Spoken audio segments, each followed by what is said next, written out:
Hello my dear students, कैसे हैं आप सब।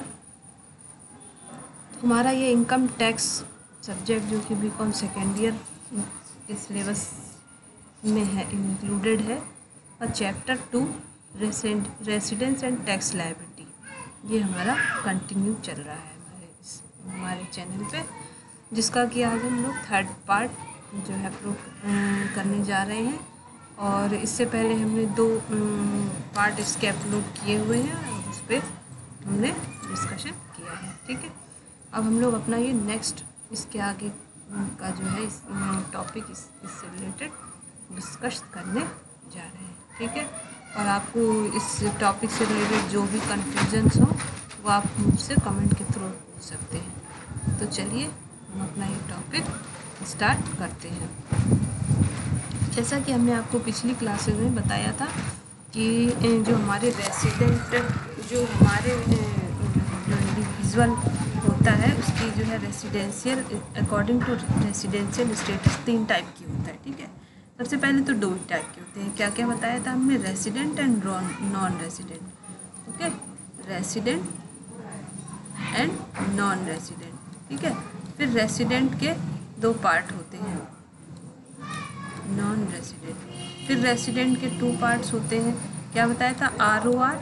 ठीक है, इसके 2 पार्ट होते हैं, ROR ये है जैसे ordinary resident and not ordinary resident, resident but ordinary resident and resident but not ordinary resident. ये 2 पार्ट हो गए। इन सभी के आपके जो है कुछ कंडीशंस हैं वो भी आपने देख लिए। ठीक है, तो इसके आप एक इन शॉर्ट आप देख लीजिए एक बार, फिर से रिवाइज हो जाएगा आपका। जो है सबसे पहले बेसिक कंडीशन होती हैं। जो भी इंडिविजुअल पर्सन बेसिक कंडीशंस में से कोई एक या फिर दोनों फुलफ़िल करेगा तो वो रेसिडेंट माना जाएगा, और अगर दोनों ही पूरी नहीं कर रहा है कोई पर्सन तो उसे नॉन रेसिडेंट मानते हैं।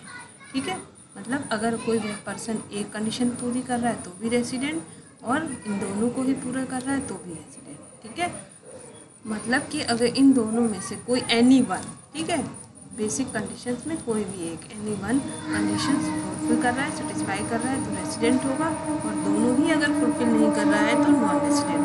फिर रेसिडेंट के हमारे 2 पार्ट आ गए, एक ROR और एक RNOR। ओके, अब इसके लिए भी हमारी 2 फर्दर कंडीशंस है। फर्दर कंडीशंस हमारी क्या है? जो हमारा रिलेवेंट प्रीवियस ईयर है उससे जो है जो उसकी प्रीसीडिंग 10 ईयर्स है उसमें से कम 2 बार रेसिडेंट वो होने चाहिए। 2 साल उसने रेसिडेंट की कंडीशन पूरी की है। ठीक है, रेसिडेंट्स की हमारी कौन कौन सी कंडीशंस है? ये दोनों हैं, 182 डेज़ वाली और दूसरा 60 + 365 डेज़ वाली। ओके, और दूसरी कंडीशन क्या है? जो रिलेवेंट प्रीवियस ईयर है उससे प्रीसीडिंग ईयर जो हमारे 7 प्रीवियस ईयर है उनमें से कुल मिलाकर वो 730 डेज़ इंडिया में रहा हो। ठीक है, 730 डेज़ रहा हो। ठीक है, यानी 730 डेज से लेस देन होगा तो वो कंडीशन फुलफिल नहीं करेगा, और 730 से मोर देन होगा तो वो कंडीशन को फुलफिल करेगा। अगर वो दोनों ही कंडीशन फुलफिल कर रहा है, इनमें भी क्या है, अगर दोनों ही कंडीशन फुलफिल करेगा तो ही वो उसे हम ROR मानेंगे। ओके, तो मतलब कि रेसिडेंट एंड ऑर्डिनरी रेसिडेंट, जब वो दोनों ही कंडीशन को फुलफिल करेगा तो ही हमसे ROR कहेंगे। ठीक है, और दोनों में से अगर कोई भी कंडीशन फुलफिल नहीं कर रहा है या फिर केवल एक कंडीशन पूरी कर रहा है तो उसे हम क्या मानेंगे? Resident but not ordinary resident. इसके लिए हमें क्या करना होता है? सारे डेज कैलकुलेट करने होते हैं कि कौन कौन से डेट को, वो सारे ही आपको क्वेश्चन में गिवन होता है, उसी के अकॉर्डिंग आप क्वेश्चन सॉल्व करेंगे आगे। इसमें से हमने कई आपको एग्जाम्पल्स पहले भी बताए थे। अब एक एग्जाम्पल अभी हम और भी आपको एग्जाम्पल्स कराएंगे। ठीक है, फॉर एग्जाम्पल देखिए यहाँ पे समझाने के लिए हमने एक एग्जाम्पल लिया है, नॉर्मल एग्जाम्पल लिया है।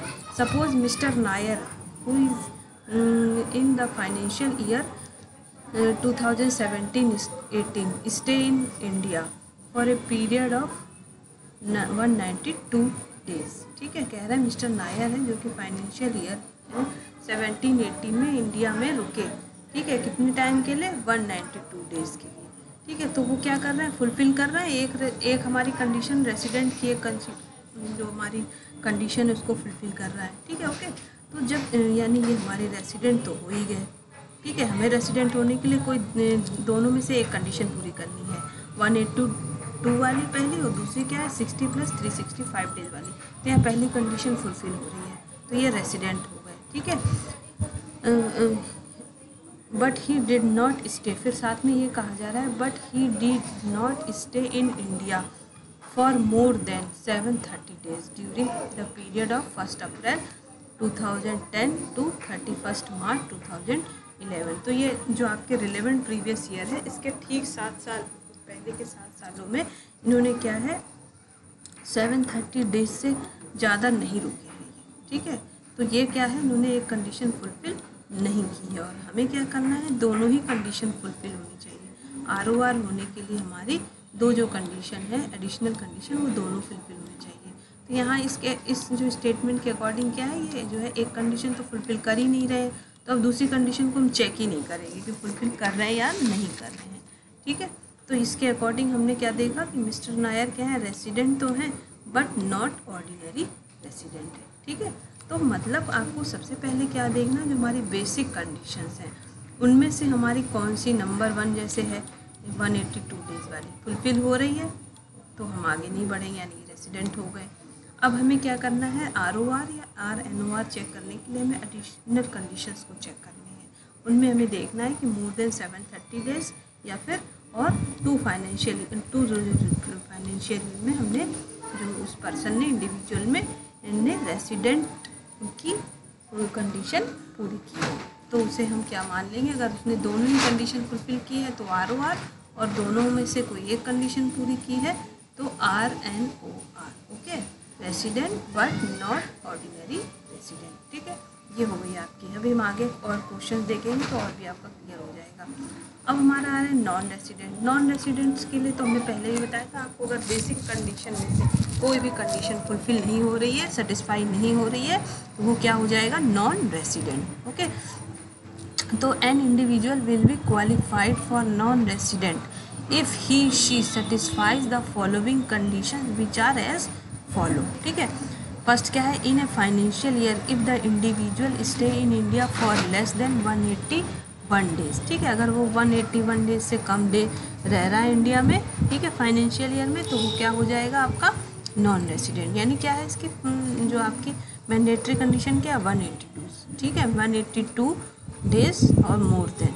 ठीक है, दूसरी क्या है, in financial year if an individual stay in India for not more than 60 days, और फाइनेंशियल ईयर में एक दूसरी हमारी क्या कंडीशन है 60 डेज से more than.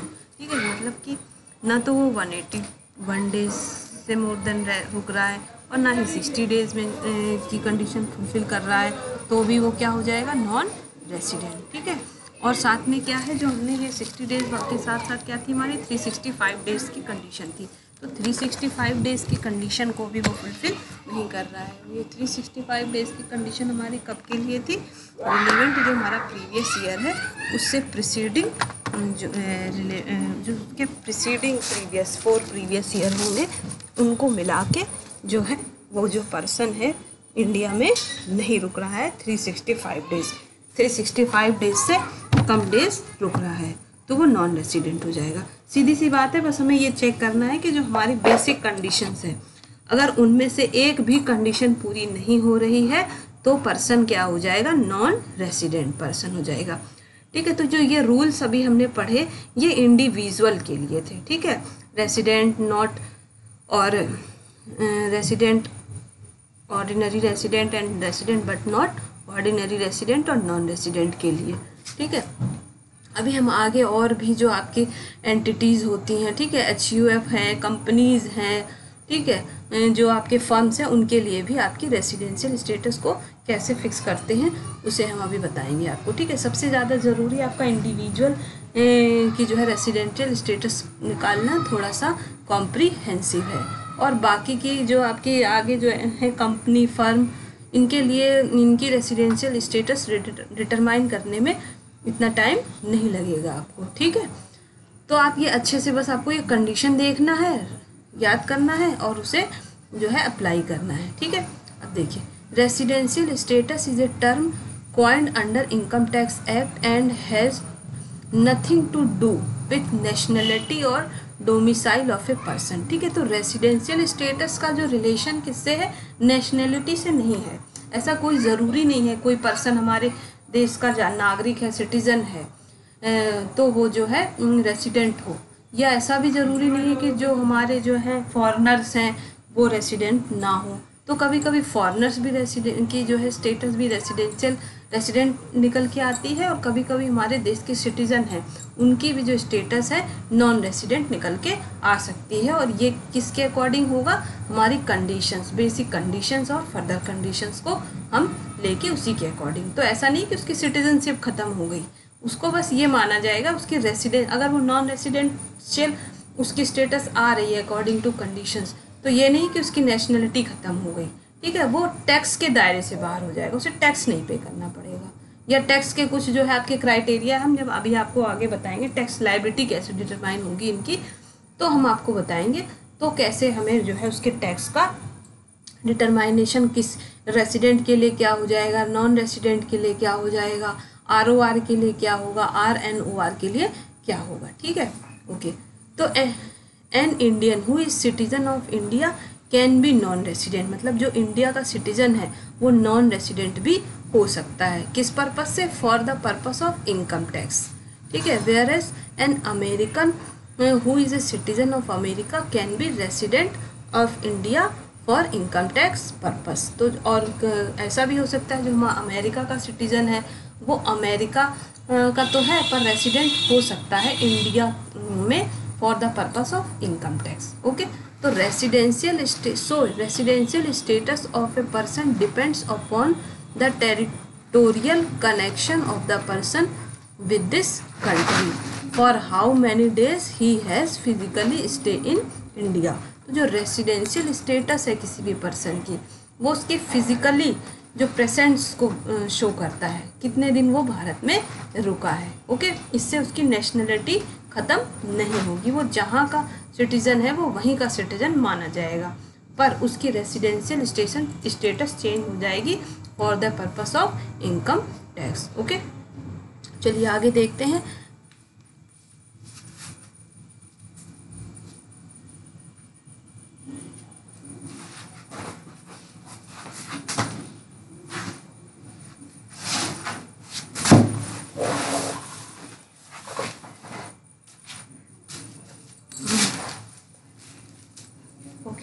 Residential status of different type of person is determined differently. ठीक है, मैं भी आपको बताया था अलग अलग जो आपके डिफरेंट टाइप के पर्सन हैं उनका हम रेसिडेंशियल स्टेटस अलग अलग टाइप से डिटरमाइन करते हैं। ठीक है, the residential status of the SSC is to be determined each year with reference to the previous year.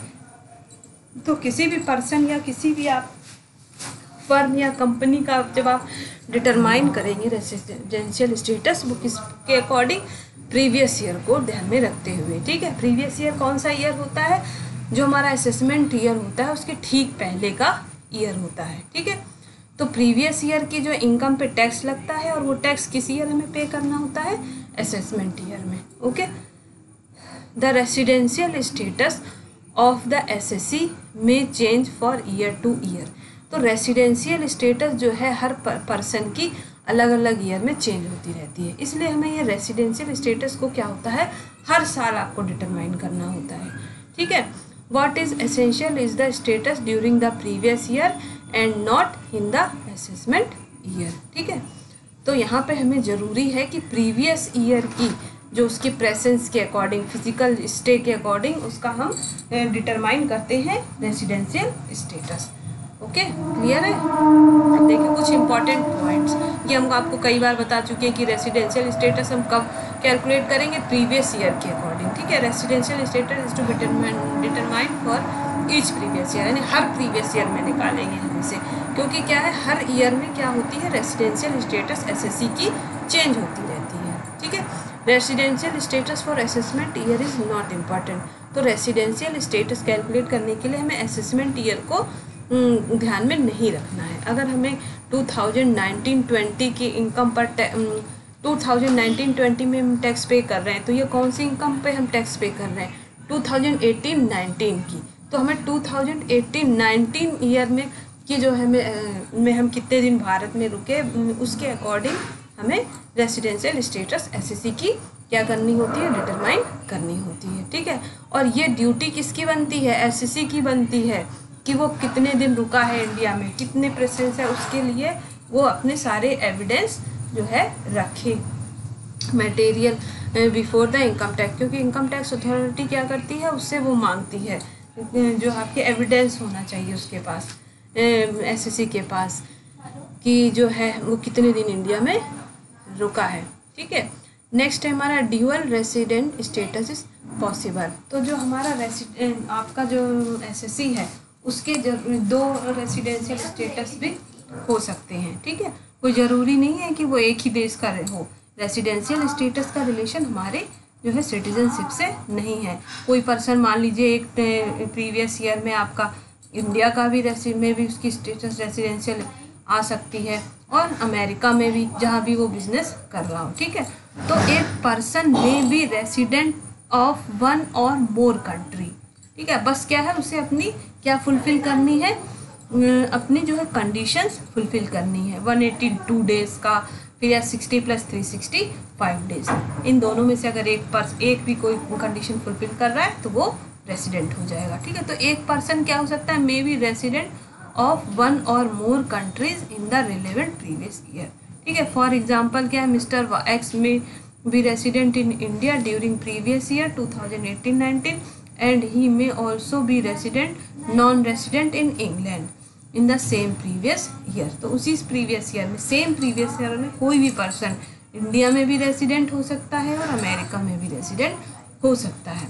The emergence of such A situation depend upon the following. तो ये जो सिचुएशन है ये फॉलोइंग कंडीशन पे depend करती है। पहला क्या है, the existence of residential status इस कंट्रीज अंडर कंसिडरेशन। ठीक है, तो रेसिडेंशियल स्टेटस के जो आपके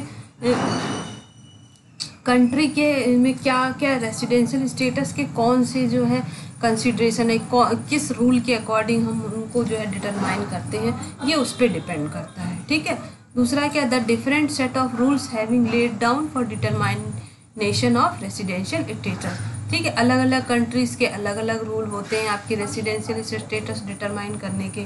ठीक है, तो ये इसी पे आपका डिपेंड करता है। मान लीजिए हमारी इंडिया में 182 डेज़ की है, हो सकता है अमेरिका में जो है आपकी 100 डेज़ की हो।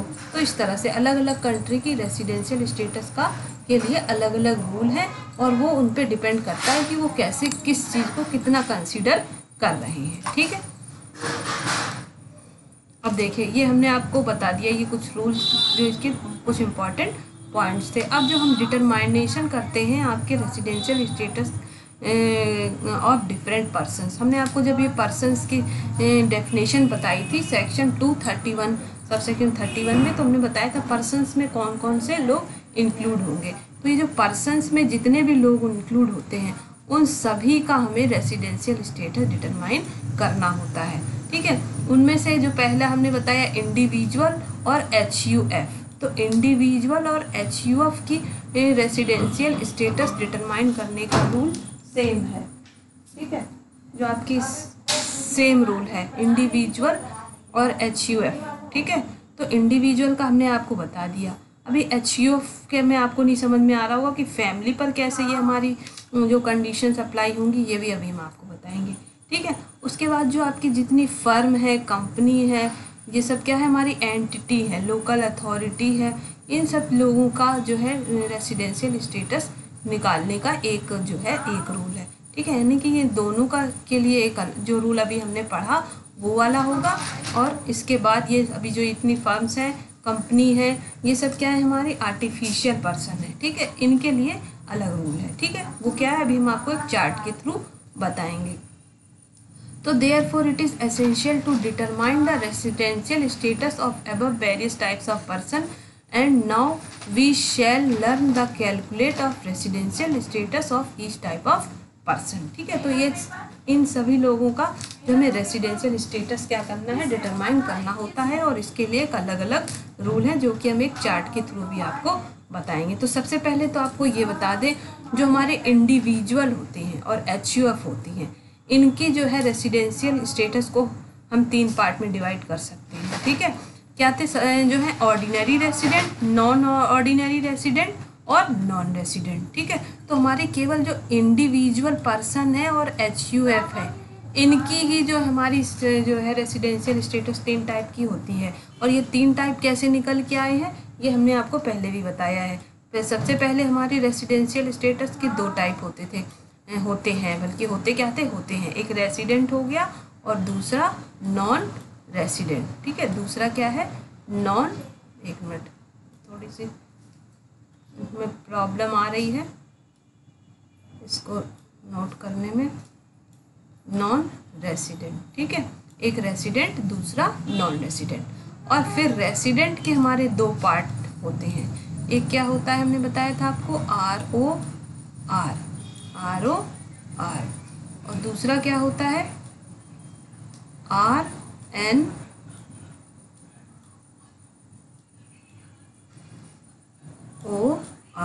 ठीक है। तो ये क्या हो गया हमारा रेसिडेंट, ऑर्डिनरी रेसिडेंट, और ये resident but not ordinary resident. तो यहाँ पे जो लिखा है हमारा ऑर्डिनरी रेसिडेंट और नॉन ऑर्डिनरी रेसिडेंट, ये दोनों ही रेसिडेंट के पार्ट हैं, और ये तीसरा हमारा नॉन रेसिडेंट। तो क्लियर है ये कैसे 3 हो गए, अब आपको समझ में आ गया होगा, ठीक है। तो हमारे जो इंडिविजुअल और HUF है, इसकी जो है स्टेटस, रेसिडेंशियल स्टेटस को हम 3 टाइप्स में डिटरमाइन करेंगे, या तो वो ऑर्डिनरी रेसिडेंट होगा, या नॉन ऑर्डिनरी रेसिडेंट होगा, या फिर नॉन रेसिडेंट होगा। लेकिन जितनी भी हमारी आर्टिफिशियल पर्सन्स हैं, जैसे फर्म हो गई, कंपनी हो गई, ठीक है, एसोसिएशन ऑफ पर्सन हो गई, ठीक है, और ये हमारी BOI हो गई, ठीक है, लोकल अथॉरिटी हो गई, और अदर आर्टिफिशियल जुडिशियल पर्सन, यानी कोई भी इंस्टीट्यूट है, जैसे बैंक हो गई, यूनिवर्सिटी हो गई, या कोई भी फर्म है जो पार्टनरशिप फर्म है, कंपनी है, इनकी जो रेसिडेंशियल स्टेटस को हम सिर्फ 2 टाइप में डिवाइड करते हैं, एक या तो वो रेसिडेंट होगी या फिर नॉन रेसिडेंट होगी। यहाँ पे कोई ROR और RNOR का कोई लफड़ा नहीं है, ठीक है। तो ये आपको बिल्कुल क्लियरली समझना है, सिर्फ 2 जो पर्सन्स हैं, ठीक है, कौन कौन से, इंडिविजुअल और HUF, केवल इनकी ही रेसिडेंशियल स्टेटस को हम 3 कैटेगरीज में जो है क्लासीफाई करते हैं। पहला जो है ऑर्डिनरी रेसिडेंट, दूसरा नॉन ऑर्डिनरी रेसिडेंट, और तीसरा नॉन रेसिडेंट। और जितनी भी हमारी आर्टिफिशियल फर्म्स हैं, कंपनीज हैं, एसोसिएशन ऑफ पर्सन हैं, ठीक है, लोकल अथॉरिटीज़ हैं, जितने भी आर्टिफिशियल है, जिनका जो है हम कह सकते हैं, जिनका जो है इनकॉर्पोरेशन हुआ वो किसी लॉ के तहत, जैसे पार्टनरशिप फर्म है तो पार्टनरशिप एक्ट के अकॉर्डिंग बनेगी, कंपनी है तो कंपनीज एक्ट के अकॉर्डिंग बनेगी, लोकल अथॉरिटी है तो वो उसके अकॉर्डिंग बनेगी, ठीक है। तो ये इन सभी को की जो है हमारी रेसिडेंशियल स्टेटस सिर्फ 2 टाइप की होती है, या तो रेसिडेंट होगी या तो नॉन रेसिडेंट होगी, ठीक है। तो जो हमारी इंडिविजुअल की रेसिडेंशियल स्टेटस निकालने का जो भी अभी हमने कंडीशंस पढ़ी, बेसिक प्लस एडिशनल, वही कंडीशंस हमारी HUF पर अप्लाई होंगी। पर फ़र्क क्या हो जाएगा, यहाँ पे हम HUF में पूरी फैमिली को लेके नहीं चलेंगे। HUF क्या होती है, हिंदू अनडिवाइडेड फैमिली क्या होती है, वहाँ पे जो है सारे लोग होते हैं और वो एक जॉइंट फैमिली के रूप में होती है, और वहाँ का एक ही हेड होता है जिसको हम क्या बोलते हैं, कर्ता बोलते हैं। और जैसे कोई पर्सन है, ठीक है, इसके मान लो जो इसमें जो क्या पूरी फैमिली कैसे इंक्लूड होती है, एक पर्सन है मान लीजिए, ठीक है, पर्सन है, अब इसके 3 आपके मान लीजिए 3 सन है, इसके 3 सन है इसके, ठीक है, सन हो गए, ये 3 बेटे हैं इसके, ठीक है। अब इसमें क्या हो गया, इन तीनों की शादी हुई, मैरिज हुई, तो इनकी वाइफ्स आ गई, ठीक है, ये इनकी वाइफ हो गई, ये इनकी वाइफ हो गई, मान लीजिए एक इनकी डॉटर भी है, ये डॉटर भी है। तो जितने लोग इसकी फैमिली में होंगे वो इनका अपना खुद का बिजनेस होगा। जैसे मान लीजिए कोई इन्होंने कपड़ों की दुकान खोल ली, तो वो जो कपड़ों की दुकान होगी वो इनकी जो है सभी के द्वारा संचालित होगी, सभी के द्वारा सभी के लिए, ठीक है। ये डॉटर हो गई, ठीक, ये लोग सब इनके में। अब इनके जो हैं आपके जो है मान लीजिए चिल्ड्रंस हो गए, मान लीजिए, ठीक है, 2 चिल्ड्रन हो गए, इनके 2 चिल्ड्रन हो गए, ठीक है, इनके मान लीजिए 1 या 3 1 2 3 हो गए, इनके मान लीजिए 1 हैं, तो ठीक है, ये सारे लोग इसमें इंक्लूड होंगे। डॉटर कब तक इंक्लूड होगी? जब तक इसकी मैरिज नहीं हो जाती है। जब डॉटर की मैरिज हो जाएगी तो ये दूसरे परिवार में चली जाएगी, तो ये यहाँ से हट जाएंगी। लेकिन जब तक इसकी मैरिज नहीं है तो ये HUF की क्या हो जाएगा? पार्ट मानी जाएगी। और ये क्या होता है, इसमें एक बिजनेस होता है जिस पर जो है सभी का शेयर होता है। और तो हमें यहाँ पे क्या करना होता है, जितने ये पर्सन्स होंगे इनकी हमें रेसिडेंशियल स्टेटस डिटरमाइन नहीं करनी है। इस पूरी फैमिली की रेसिडेंशियल स्टेटस डिटरमाइन करने के लिए जो इनका हेड होगा, मुखिया होगा, ठीक है, जिसको कि हम कर्ता बोलते हैं, केवल इसकी रेसिडेंशियल स्टेटस को चेक किया जाएगा। ठीक है, अगर ये रेसिडेंशियल निकल के आता है तो पूरी फैमिली रेसिडेंट होगी, नॉन रेसिडेंट निकल के आता है तो पूरी फैमिली को नॉन रेसिडेंट माना जाएगा। अगर ऑर्डिनरी रेसिडेंट होती है इसके स्टेटस तो पूरी HUF फैमिली की रेसिडेंशियल स्टेटस ऑर्डिनरी होगी, और नॉन ऑर्डिनरी है अगर कर्ता की तो पूरी। और इसके लिए क्या हमें करना होता है, पहले 2 बेसिक कंडीशन चेक करेंगे हम। ठीक है, तो हमें कर्ता की जो है रेसिडेंशियल स्टेटस कैसे डिटरमाइन करते हैं, पहले 2 बेसिक कंडीशन चेक करेंगे, उनमें से अगर एक भी कंप्लीट होती है 182 और दूसरी क्या है 60 + 365 वाली, तो वो रेसिडेंट माना जाएगा। फिर हमने देख लिया रेसिडेंट तो है, अब ऑर्डिनरी और नॉन ऑर्डिनरी कैसे डिटरमाइन करेंगे। 2 कंडीशन कौन सी है, जो आपके प्रीवियस ईयर के रिलेवेंट प्रीवियस ईयर के ठीक पहले के जो आपके 10 ईयर्स हैं उनमें से कम 2 बार उसने रेसिडेंट की जो है आपकी कंडीशंस फुलफिल की हो। ठीक है, और कम से कम 2 बार रेसिडेंट वो रह चुका हो 10 सालों में। और दूसरी कंडीशन क्या है, जो रिलेवेंट प्रीवियस ईयर है उसके ठीक पहले के जो 7 ईयर्स हैं उनमें कुल मिलाकर 730 डेज से ज़्यादा वो रुका हो, स्टे उसका फिजिकल असिस्टेंस इंडिया में रहा हो। तो बस हम कर्ता को देखेंगे वो कहाँ रहा है, उसकी फिजिकल असिस्टेंस को चेक करेंगे। तो उसके अकॉर्डिंग अगर दोनों आपके एडिशनल कंडीशन फुलफिल हो रहे हैं तो ऑर्डिनरी रेसिडेंट, तो दोनों में से एक भी नहीं हो रहे हैं तो नॉन ऑर्डिनरी, या केवल एक हो रहा है तो भी नॉन ऑर्डिनरी रेसिडेंट होगा। और नॉन रेसिडेंट कब होगा, जब हमारी बेसिक कंडीशंस में से एक भी कंडीशन कंप्लीट ना की गई हो। ठीक है, तो ये अब हमारे ख्याल से ये आपको अच्छे से समझ में आ गया होगा। ठीक है, इसमें कोई डाउट की गुंजाइश तो है नहीं, फिर भी अगर आपको कोई डाउट हो तो आप कमेंट में पूछ सकते हैं। ठीक, अब देखिए जो हमारे जो ये आर्टिफिशियल पर्सन्स हैं इनका हम कैसे करते हैं डिटरमाइन। इसके लिए सिर्फ रेसिडेंट होते हैं और नॉन रेसिडेंट। ठीक है, ये अब ये एक चार्ट के थ्रू आप देखिए, इंडिविजुअल का आपने पढ़ लिया। ठीक है, अब ये देखिए HUF फर्म या AOP और BOI। ठीक है, इसके लिए हमें क्या देखना होता है, जो हमारी फर्म है, कंपनी है या जो भी है, उसका जो है मैनेजमेंट कहाँ से हो रहा है। ठीक है, मैनेजमेंट यानी कि अगर कोई फर्म या कंपनी इंडिया में खोली गई हो या बाहर खोली गई हो। ठीक है, कभी कभी आपने देखा है कुछ फर्म होती हैं जिनके ब्रांचेस बाहर भी होती हैं। ठीक है, मान लीजिए SBI बैंक है तो इसकी ब्रांच हमारे इंडिया में भी है, बाहर के देशों में भी है। या कोई मान लीजिए कंपनी आपकी मोबाइल कंपनी हो जाती है, शूज़ कंपनी हो जाती है, तो कभी कभी ऐसा होता है ये खोले तो इंडिया में जाते हैं लेकिन ये इनकी ब्रांचेस कई देशों में फैल जाती हैं। तो ऐसा थोड़ी कि हमारे वो ब्रांच वहाँ पे है तो वो इंडिया की नहीं है, वो है तो इंडिया की ही, भले ही उसका बिजनेस वहाँ हो। तो हमें ये देखना होता है जो भी फर्म है या कंपनी है उसका मैनेजमेंट कहाँ से कंट्रोल हो रहा है। ठीक है, अगर उस फर्म या चाहे वो फिर किसी भी कहीं भी हो, ऑल ओवर पूरी वर्ल्ड में कहीं भी सिचुएटेड हो, पर उसका मैनेजमेंट और कंट्रोल कहाँ से हो रहा है। ठीक है, मान लीजिए कोई हमारी कंपनी है, ABC लिमिटेड कंपनी है जो पेन का जो है प्रोडक्शन कर रही है। ठीक है, तो पेन उसने पहले इंडिया में बनाना स्टार्ट किया, फिर बनाते बनाते उसकी क्वालिटी ऐसी अच्छी लगी लोगों को कि वो बाहर के देशों में भी लोग पसंद करने लगे। तो पहले उसने इम्पोर्ट एक्सपोर्ट करना शुरू किया, फिर धीरे धीरे एक्सपोर्ट से नहीं हो रहा था उनका जो काम, तो इन्होंने अपनी एक जो है ABC लिमिटेड का एक ब्रांच उन्होंने मान लीजिए अमेरिका में, चीन में या कहीं जापान में कहीं उन्होंने खोल लिया। तो उसे क्या माना जाएगा, कंट्रोल किसका माना जाएगा, इंडिया का उस पर। ठीक है, भले ही वो किसी और देश में हो। तो हमें ये चेक करना होता है उस जो आपकी पर्टिकुलर फर्म या कंपनी है उस पर मैनेजमेंट कहाँ का है। ठीक है, इफ़ कंट्रोल और management of HUF firm AOP BOI was wholly और पार्शली इन India during relevant previous year. ठीक है, तो पूरी रूप से या पार्शियल रूप से अगर इंडिया का मैनेजमेंट है उस पर, तो उसे हम क्या मानेंगे, ऑर्डिनरी रेसिडेंट।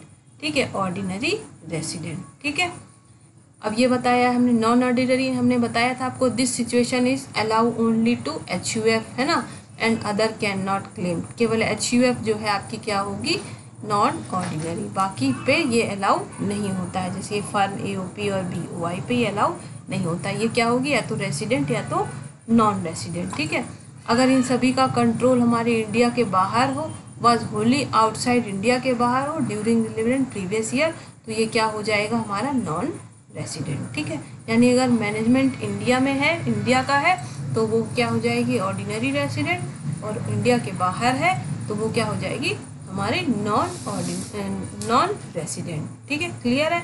अब कंपनी का भी यही है, तो कंपनी का हमें ये देखना होता है, कोई सबसे पहले तो कोई भी इंडियन कंपनी होगी वो क्या होगी, रेसिडेंट होगी, चाहे वो फिर कहीं भी सिचुएटेड हो। ठीक है, और अगर उसका इनकॉर्पोरेशन जो है हमारी इंडियन कंपनी एक्ट के अकॉर्डिंग हुआ हो, मतलब उसका निर्माण हमारे इंडियन कंपनी एक्ट के अकॉर्डिंग हुआ हो और वो कहीं भी सिचुएटेड हो, तो उसे हम क्या मानेंगे, रेसिडेंट मानेंगे। ठीक है, every Indian company is resident company. ठीक है, in case of any other company which is incorporated outside India but has its control और management in India during relevant previous year is also a resident company. ठीक है, तो और अगर उस company की कई ब्रांचेज आपके आउटसाइड इंडिया भी हैं, लेकिन उसका मैनेजमेंट कहाँ से है, हमारे देश से है, इंडिया से है, तो उसे हम क्या मानेंगे, रेसिडेंट। और दूसरी क्या है, इसके ऊपर हमारे नॉन ऑर्डिनरी रेसिडेंट होगा या फिर नॉन रेसिडेंट होगा। ठीक है, NOR वाली कंडीशन कंपनी पे अलाउ नहीं होती है। ठीक है, any company which is incorporated outside India and has its control और management outside India during relevant previous year is non resident company. यानी भारत के बाहर हो और उस पर मैनेजमेंट और कंट्रोल भी भारत के बाहर के का हो, तो उसे हम क्या मानेंगे, नॉन रेसिडेंट मानेंगे। ठीक है, तो ये आपने देखा इंडिविजुअल की हम कैसे डिटरमाइन करेंगे। ठीक है, HUF और फर्म और AOP और BOI को का कैसे डिटरमाइन करेंगे और कंपनी का कैसे डिटरमाइन करेंगे। तो आपको कंपनी और ये जितने फर्म हैं इनका जो है स्टेटस, आपका रेसिडेंशियल स्टेटस कैलकुलेट करना बहुत ही आसान है। ठीक है, सबसे ज़्यादा कॉम्प्रिहेंसिव हमारा किसका है, इंडिविजुअल का, और यही हमारे एग्ज़ाम में पूछे भी जाते हैं। ठीक है, तो जो है ये आपने देखा। अब हम इसके आगे के जो वीडियोस में आपको इस एग्जाम्पल से एक एक करके आपको समझाएंगे। ठीक है, तो जो है आज के लिए हम लोग इतना ही रखते हैं। ठीक है, अच्छा एक ये चीज़ रह गई है, in case of every other person. ठीक है, in case of every other person which है इट कंट्रोल और management Holi in India during relevant previous year is resident. ठीक है, तो कोई भी अदर कंपनी हो, पर्सन हो, इस तरह की, तो मतलब जो पर्सन में हमारे क्या फर्म भी इंक्लूड होती हैं। कोई जुडिशियल फर्म है, कोई जुडिशियल आपकी जो है जो किसी, जैसे कि आप देखते हैं कुछ आपकी कमिटीज़ वगैरह बनाई जाती हैं, है ना, किसी खास मकसद को लेके हुए,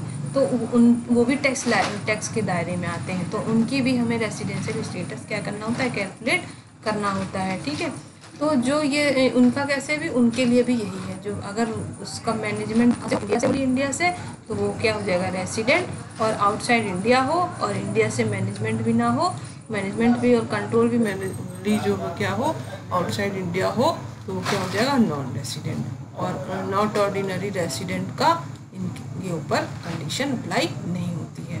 तो ये तीनों कंडीशन केवल दो चीज़ों पे अप्लाई होती है, इंडिविजुअल पे या फिर HUF पे। बाकी के लिए हमारी जो है रेसिडेंशियल स्टेटस की कैटेगरी दो ही टाइप की होती है, या तो फिर रेसिडेंट होगा या फिर नॉन रेसिडेंट होगा। ठीक है, क्लियर है। Okay students, thank you for watching this video. आज के लिए हम इतना ही रखते हैं, आप इसको अच्छे से पढ़ के समझ के रखिएगा। अगर आपको ये आपके जो कंटेंट दिए हुए इसका आप स्क्रीनशॉट ले लीजिएगा हमारी वीडियो को पॉज करके, या अगर नोट करना चाहें तो नोट भी कर लीजिएगा। इस टेबल से आपको बहुत अच्छा समझ में आएगा। ठीक है, इसके लिए आपको कहीं जो है बहुत ज़्यादा पूरा चैप्टर पढ़ने की ज़रूरत नहीं होगी, बस आप ये टेबल पढ़ेंगे, इससे आपको समझ में आ जाएगा। ठीक है, और हम आपको आगे जो है एग्जाम्पल्स कराएंगे, फिर उसके बाद टैक्स लायबिलिटी से रिलेटेड भी एग्जाम्पल्स लेके आएंगे कि कैसे हम जो है इनके रेसिडेंशियल और नॉन रेसिडेंट का हम टैक्स कैसे कैलकुलेट करते हैं। ठीक है, तो thank you for watching this video again, and जो है आप लोग अच्छे से पढ़िए, मन लगा के पढ़िए, बहुत ही अच्छा सब्जेक्ट है ये। ठीक है, अगर आपको कोई भी डाउट हो इससे रिलेटेड आप हमसे ज़रूर पूछिए, अगर अच्छा लगे तो लाइक करिए, कमेंट करिए और शेयर करिए, क्योंकि आपके कमेंट्स के थ्रू हमें इंस्पिरेशन मिलती है। अच्छा, अगर हमें कोई इम्प्रूवमेंट की ज़रूरत है तो हम इम्प्रूवमेंट करेंगे, और अगर आपको अच्छा लगे तो आप जो है हमें इंस्पिरेशन में मिलती है। ठीक है, okay, again thank you for watching this video.